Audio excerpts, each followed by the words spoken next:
마음으로 예루살렘에 돌아가 늘 성전에서 하나님을 찬송하니라. 아멘.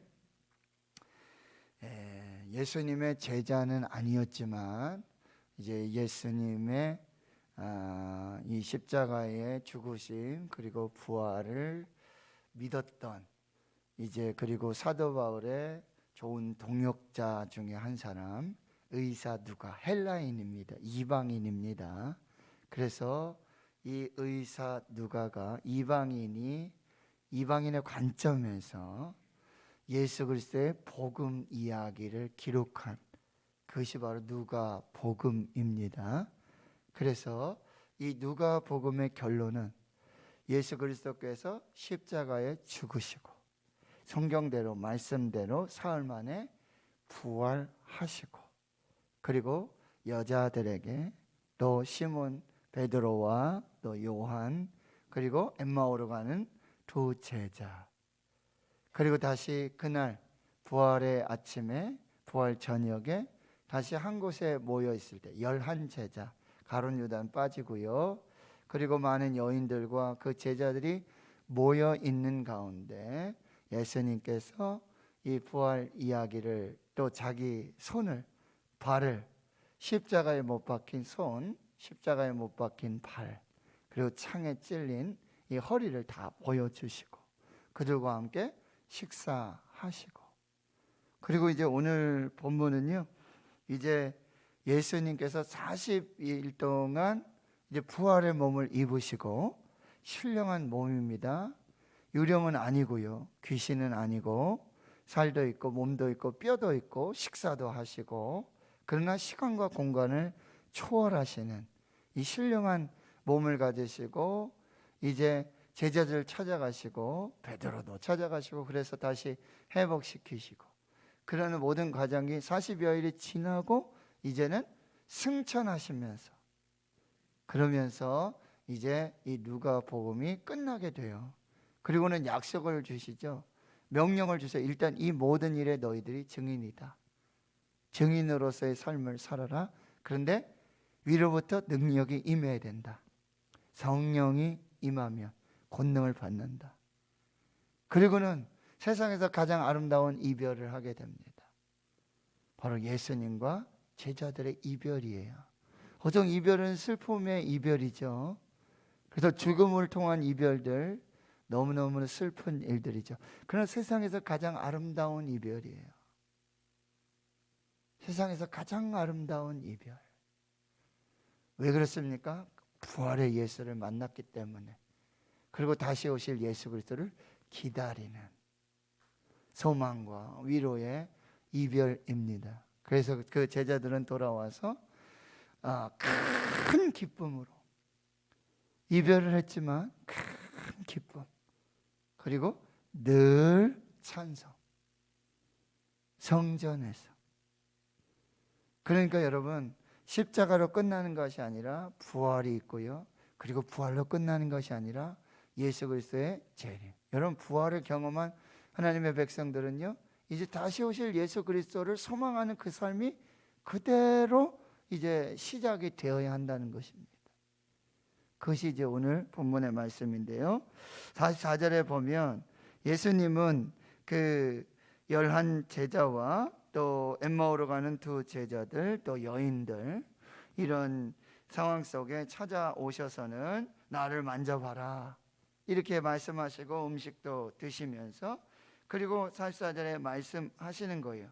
내가 너희와 함께 있을 때에 너에게 말한 바 모세율법 선지자의 글 시편의 나를 가리켜 기록된 이 모든 것이 이루어져리라 한 말이 이것이라 이렇게 말씀하시는 이 말씀은 곧 이 엠마오로 가는 두 제자 눈이 가리워져서 동행하고 있는 예수를 알지 못하는 그들에게 이제 모세의 율법 그리고 선지자의 글 시편의 글들 자기 자신에 관한 이야기를 해주셔서 저들에게 눈을 열어주시고 또 성경을 풀어 해석해 주실 때 성경에 감동을 주셔서 마음에 뜨거움을 주셨던 이 과정과 똑같습니다.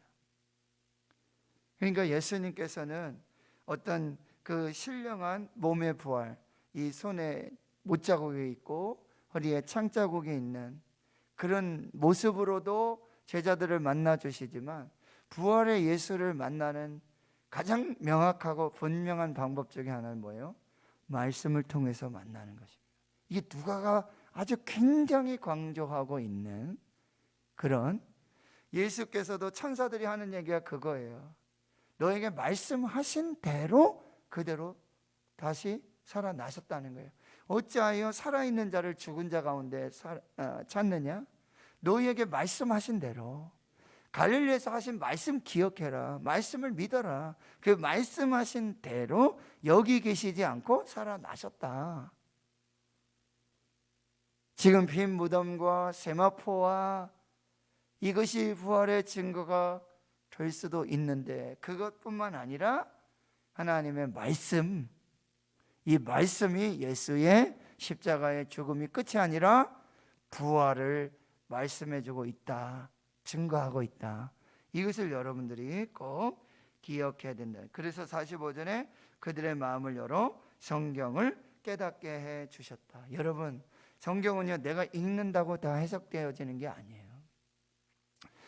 하나님께서, 성령께서 조명하여 주시고 깨닫게 해 주시고 가르쳐 주시고 생각나게 해 주시고, 그리하여야만 하나님이 말씀을 이해할 수 있다는, 누가복음 24장의 마지막에 하나님이 열어주시는 게 세 가지가 있어요. 부활 예수님께서 열어주시는 게 세 가지 있는데, 31절에 그들의 눈이 밝아져, 그들의 눈을 열어주셔서, 이 말씀이에요.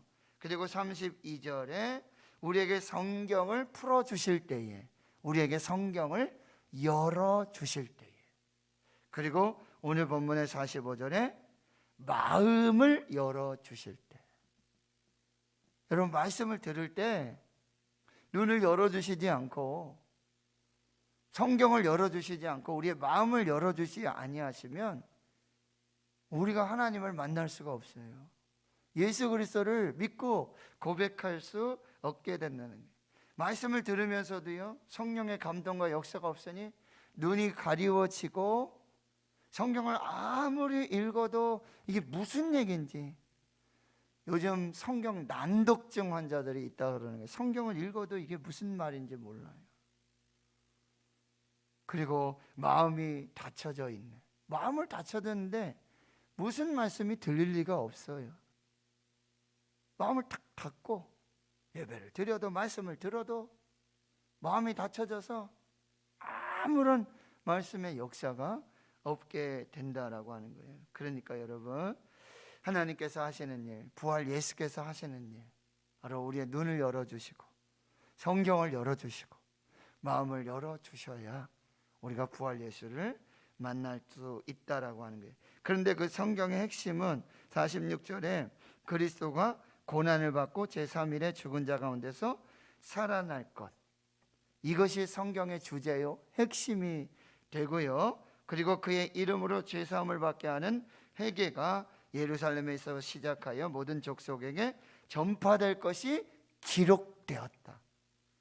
성경은 바로 이 죄사함의 회개, 그리고 예루살렘과 온 유대와 사마리아와 땅끝까지 이르러 이 복음이 증거될 것을 기록하고 말씀해 주고 있다는 거예요. 여러분, 죄사함의 은혜는 회개 없이는 이루어질 수가 없어요. 회개해야 죄사함의 은혜가 난다. 회개 없는 죄사함은 없습니다.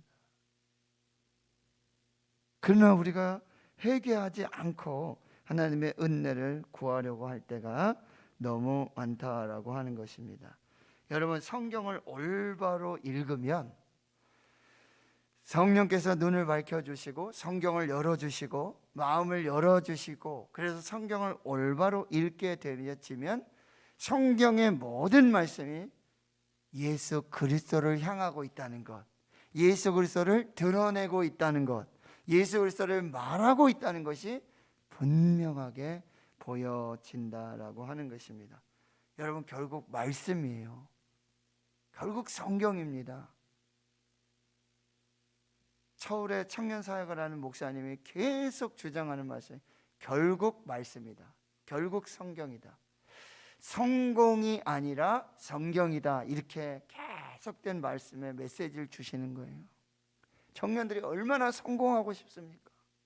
얼마나 자기 이름을 내고 얼마나 자기 이런 어떤 지위를 가지라고. 성공.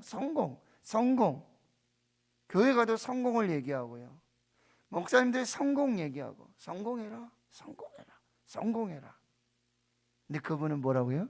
성공이 아니라 성경이다. 성경대로 살면, 말씀대로 살면 하나님이 이루시는 성공의 역사를 보게 된다라고 하는 것입니다. 여러분, 우리가 결국 예수님을 만나고 하나님을 만나는 그 통로, 여러분, 하나님 말씀해 주지 아니하셨다면, 하나님이 계시해 주지 아니하셨다면 우리 하나님을 알 수가 없어요. 이것이 인간의 지혜고 한계라고 한다는 거예요. 근데 하나님이 말씀해 주셨어요. 이렇게 성경을 주셨어요. 계시를 주셨어요. 이 성경은 하나님이 하나님을 드러내 주시고 하나님을 말씀해 주시고, 그리고 하나님의 아들 예수 그리스도가 누구이신지, 무슨 일을 하셨는지, 십자가에 죽으시고 부활하시고 승천하시고 다시 오실 이 하나님 이야기, 예수님 이야기를 계시해 준 책이 바로 성경이라는 거예요. 그러나 성경을 통해서, 하나님을 통해서, 예수를 통해서만이 구원에 이르는 길이 있다라고 하는 거예요. 이것을 꼭 기억해 하셔야 하는 거죠. 바이올린 연주자 마거릿 니콜이라고 하는 사람이 있었어요. 불가리아 사람인데요. 이때 당시에는 이 공산주의 체제 하에 있었다는 거예요. 가장 억압을 받았던 그런 시대. 아버지가 목사님이에요. 그런데도 성경이 없어요. 불가리아 공산주의 치하에서 아버지가 목사인데도 성경이 없었어요. 모든 공산당원들이요, 성경을 다 몰수해간 거예요. 여러분, 우리 집에도, 저와 여러분의 가정에도 성경, 돌아다니는 책이 뭐예요? 성경이잖아요. 가장 종류의 성경이 많고, 제 방에도요 가장 많은 종류의 책 중에 하나가 성경이에요. 주석도 있고 이 번역도 있고 저 번역도 있고 많은 것이 바로 성경이라고 하는 거예요. 그런데 그 동네에 이 마거릿이, 아버지가 목사인데도 성경이 없어요. 공산주의니까 다 몰수가고 걷어갔기 때문에 성경이 없어요. 그런데 그 마을에 오직 할머니 한 분이 성경 한 권을 가지고 계셨어요. 그렇기 때문에 그 성경은 그 마을의 모든 신자들의 보물과 같이 되어졌다라고 하는 것이죠. 그리고 이 할머니는 그 신자들에게, 여러분, 성경 한 페이지씩 찢어서 나눠주는 거예요. 그런데 이 마가릿에게 돌아온 성경의 본문은요, 창세기 16장과 17장, 요게 한 장에 있는 곡에 찢어서 져서 오게 된 거예요. 근데 그 찢어진 성경, 창세기 16장 17장이 있는 그 마을에 한 권밖에 없는, 그 신자들이 공유할 수 있는 성경이 하나밖에 없는, 근데 그 16장 17장의 쪽 이 한 페이지 이 성경을 받고는 하나님을 만나는 그런 느낌, 하나님이 나를 찾아오시는 느낌, 하나님께서 나를 축복하시는 그 믿음으로 그 한 장짜리 성경을 받고 그것을 읽고 그것을 묵상하고 그 말씀을 붙들고 사는 거예요. 그런데 이 마그릿이 30대 중반에 미국으로 망명을 해요. 그리고 이제 교회를 자유롭게 가게 되는 거죠. 성도들을 만나게 되고요. 크리스마스를 맞는데 이 교회의 성도들 친구들이 선물을 뭐 해줄까? 무엇이 선물로 받고 싶으냐? 성경 받고 싶어요. 그래서 기독교 서점에 갔는데 성경이 수없이 많아요. 형형색색의 그런 성경들을 보게 됐다는 거예요. 그리고는 그 성경을 선물로 받고는 한없이 울게 되는 거예요. 근데 다른 미국인 친구들은 잘 모르는 거죠. 그런 감동과 그 역사를 100% 공감하지 못하고 있다는 것입니다. 사랑하는 성도 여러분, 아브라함 링컨 대통령이 이렇게 말합니다. 이 위대한 책은 하나님이 인간에게 주신 선물 중에 최고다. 성경. 영화 10개를 제작한 여러분, 그 감독이 이렇게 말합니다. 60년이 넘게 매일 성경을 읽었지만 항상 새롭게 다가왔으며 나의 필요를 놀랍도록 정확하게 채워 주었다. 엘리자베스 2세 영국 여왕은 이렇게 말합니다. 이 보물 창고인 성경에서 발견할 수 있는 불멸의 진리 외에 우리가 어디서 더 큰 영감과 조언을 얻을 수 있겠는가? 19세기 실존주의 철학자 중에 한 사람 임마누엘 칸트는 이렇게 말합니다. 성경은 인류가 경험한 최대의 혜택이다. 내가 읽은 모든 책보다 성경 속 한 줄이 나를 더욱 위로해 주었다. 찰스 스펄전 목사님, 19세기 영국의 설교자. 나는 하나님의 말씀 한 구절을 모든 시대에 모든 학식 있는 사람이 발견한 그 무엇보다도 더욱 확실하고 강력한 진리라고 여긴다. 여러분, 더 이상 성경이 장식이 되지 않도록 성경이 살아있는 하나님의 말씀, 능력의 말씀, 축복의 말씀이 되도록 여러분 시간을 정해놓고 성경을 꼭 읽으세요. 성경을 꼭 읽으세요. 우리 포항에 한동대학교 있잖아요. 거기 4,000명의 학생들, 교직원들이 이렇게 하는데 거기도 우리 교회 하는 것처럼 똑같이 공동체 성경 읽기를 해요. 우리 온라인 365일 성경 읽기 하잖아요. 그런데 그 학교는 기독교 학교에 정관에 아예 성경을 읽도록 교회 학교 정관에 학생들이 성경을 읽고 성경을 묵상하고 성경대로 성경을 배우고 훈련할 수 있는 그 정관에 아예 수정해서 넣었어요. 그리스도인이라면, 하나님의 사람이라면 하나님의 말씀을 가까이 해야 합니다. 하나님의 말씀. 여러분 아침에 일어나서 꼭 하실 때 하루의 가장 중요한 일과로 말씀을 읽으셔야 돼요. 말씀을 묵상하셔야 됩니다. 그리고 그 말씀에 그런 교훈과 진리에 따라서 살아가야 한다는 것입니다. 말씀을 통해서 예수를 만나고 말씀을 통해서 하나님을 만나는 그런 역사들, 마지막까지 여러분 성경을 끝까지 여러분이 읽으시고 그리고 읽어내셔야 한다는 것, 그리고 공부하는 것이 이 모든 일의 증인이 된다. 증인이 된다. 여러분 우리가 이 경험한 어떤 경험으로만 우리가 예수를 전할 수 없어요. 우리가 간증을 하잖아요. 저도 병원에 있었던 얘기, 하나님께서 역사하신 이야기, 치료해 주신, 치유해 주신 얘기를 하잖아요. 그렇죠? 그런데 저도 희한해요. 그때 그 생생했던 이런 기억들이요 잊어져 버려요. 희한하고요. 그리고 기억하고 생각을 해도 어떨 때는 이 기억이 중심이 돼서 얘기를 하는데 어떨 때는 또 딴 이야기를 할 때가 있어요. 그리고 어떤 목사님들, 어떤 성도님들은 간증 집회 안 한다고 그러죠. 왜요? 간증하시는 분들이 막 뻥튀기 하기도 하고, 예? 막 이래서 자기는 간증 집회 안 한다. 우리 교회는 간증 집회 없다. 막 이렇게 얘기하시는 분도 있어요. 그러나 1.1획도 변함이 없는 것. 풀은 마르고 꽃은 시들지만 1.1획도 변하지 않는 것은 하나님의 말씀이에요. 사해사본이 발견된 지 75년이 지났다고 얼마 전에 신문에 나왔는데요. 그 사해사본이요 몇천 년 전에 있었던 그 사본과 거의 일치하는 게, 뭐 마침표 하나 정도 이렇게 좀 바뀌고 뭐 이런 거지. 그래가지고 이 성경의 권위가 아주 대단한 그런 어떤 이슈가 되었던 것을 볼 수 있어요. 여러분 이 성경, 이 말씀